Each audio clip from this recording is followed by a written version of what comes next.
नमस्कार, कानून की बात में आपका स्वागत है। मैं हूं आशीष भार्गव और मुद्दा जो है गुजरात 2002 दंगों से जुड़ा है, जिसमें बिल्किस बानो के साथ गैंगरेप किया गया जब वो गर्भवती थी। उनके परिवार के सदस्यों की हत्या कर दी गई।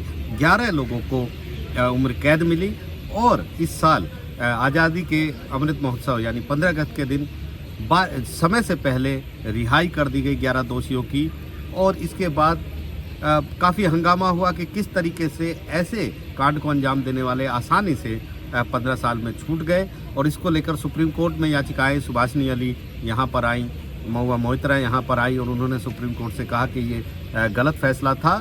और कमेटी जो गुजरात सरकार की थी उस पर भी सवाल उठाए कि उसमें ज़्यादातर बीजेपी के नेता थे और इस तरह का जो फैसला है ये बिल्कुल गलत है और इसे रद्द करना चाहिए और तमाम जो दोषी हैं 11 के 11 उनको वापस जेल भेजा जाना चाहिए। सुप्रीम कोर्ट ने नोटिस जारी किया था। गुजरात सरकार ने जवाब दिया और कहा कि सब नियम और कानून के मुताबिक हुआ था, इसमें कोई भी गलती नहीं है। और जो 1992 की नीति थी उस समय गैंगरेप और हत्या के दोषियों को 14 साल की सज़ा काटने के बाद रिहाई करने की अनुमति थी और इसी पॉलिसी के तहत जैसा कि सुप्रीम कोर्ट ने आदेश दिया था दोषियों की रिहाई हुई है। और जो याचिका करता है वो बाहरी व्यक्ति हैं, प्रभावित पक्ष नहीं है, तीसरा पक्ष है। और क्रिमिनल केस में, आपराधिक केस में तीसरे पक्ष की बात नहीं सुनी जा सकती। ये तमाम चीज़ें हुई थी, लेकिन अब एक बड़ा डेवलपमेंट यहाँ पर हुआ है और अब बिल्किस बानो यानी पीड़िता खुद सुप्रीम कोर्ट में आई है और सुप्रीम कोर्ट में 2 अर्जियाँ दाखिल की हैं। बिल्किस बानो की ओर से पहली अर्जी जनहित याचिका के तौर पर दाखिल की गई है और मांग की गई है कि 11 के 11 दोषियों की रिहाई को रद्द किया जाए और गुजरात सरकार के इस फैसले को रद्द करते हुए उन्हें वापस जेल भेजा जाए। ये फैसला बिल्कुल गलत है। ये भी कहा गया कि बीजेपी के नेता उस कमेटी में थे जिसने ये सिफारिश की थी कि उनका अच्छा कंडक्ट है, उनको छोड़ दिया जाए। इसके अलावा ये जो कदम उठाया गया इससे पीड़िता को बहुत नुकसान हुआ है, पीड़ा पहुंची है कि इतना बड़ा जघन्य कांड करने वाले आसानी से जेल से बाहर आ गए। इसके अलावा एक और याचिका बिल्किस बानो की तरफ से दाखिल की गई है। ये पुनर्विचार याचिका दाखिल की गई है और इसमें कहा गया है कि सुप्रीम कोर्ट मई 2022 के अपने उस फैसले पर फिर से विचार करे जिसमें ये कहा गया था कि दोषियों की रिहाई का जो मुद्दा है वो महाराष्ट्र सरकार नहीं बल्कि गुजरात सरकार तय करेगी समय से पहले रिहाई पर, क्योंकि गुजरात में ये सारी घटना हुई थी। और इसके अलावा ये भी कहा गया था कि 1992 की नीति के तहत ही रिहाई पर फैसला हो।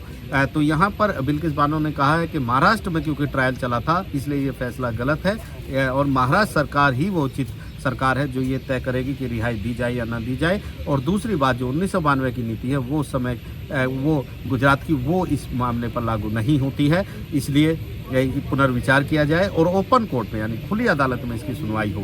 बिल्किस बानो की ओर से शोभा गुप्ता जो एडवोकेट हैं उन्होंने चीफ जस्टिस DY चंद्रचूड़ के सामने इस केस को मेंशन किया और कहा कि जल्द सुनवाई हो और ओपन कोर्ट में सुनवाई हो।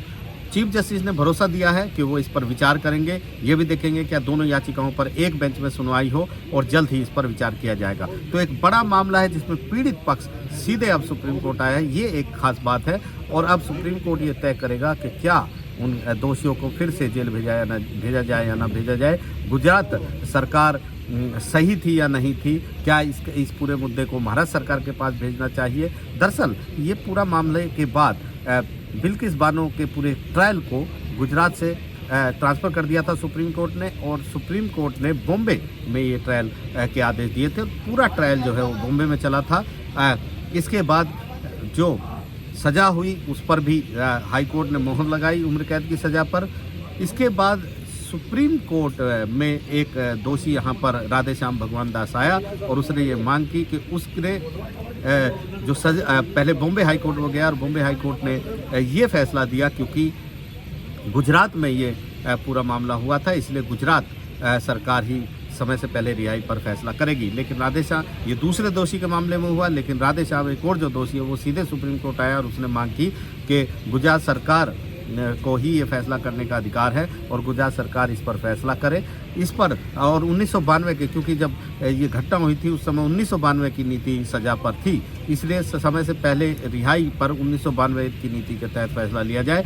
और सुप्रीम कोर्ट ने 13 मई 2022 को एक फैसला दिया जिसमें कहा गया कि क्योंकि ये घटना गुजरात में हुई थी, इसलिए गुजरात सरकार ही वो उपयुक्त सरकार है जो इस पर फैसला करेगी और साथ ही साथ 1992 की नीति के तहत करेगी। और इसके बाद गुजरात सरकार ने उन्हें रिहा कर दिया एक कमेटी की रिपोर्ट के आधार पर। लेकिन इस पर काफ़ी हंगामा हुआ और अब सुप्रीम कोर्ट में खुद पीड़िता पहुंची है। निश्चित तौर पर एक गंभीर मामला है, एक बड़ा मामला है और सुप्रीम कोर्ट हो सकता है इस पर पुनर्विचार याचिका पर भी खुली अदालत में सुनवाई करे।